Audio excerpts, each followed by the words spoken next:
Thank you for an excellent talk. Could you comment on the reintegration of the Loyalists who remained behind? My own frame of reference is South Carolina, and I know that quite a few did. But most specifically, how long did it take for relationships to normalize? Was it within a generation or part of a generation?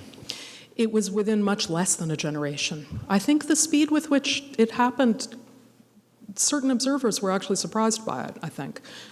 So in the very first years after 1783, there were various forms of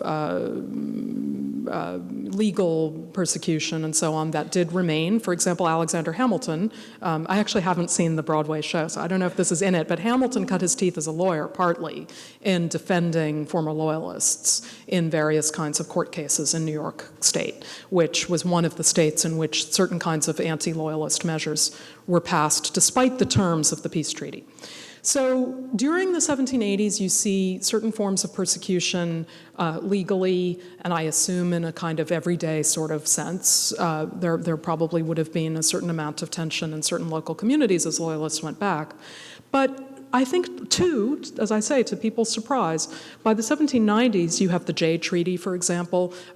You see, instead of a kind of conflict between rebels and Loyalists and people who can't fit into the country versus people who define it, you see rather what I would interpret as the beginnings of our American political difference. You see the beginnings of political parties who are fighting within a system. They're fighting though within a system. And so you see most of the former Loyalists becoming Federalists, and you see the former Patriots going in another direction. And that's yet another reason I actually think it would be helpful to have more history looking at this, is that I think we can see something really important about American political partisanship coming out of this episode.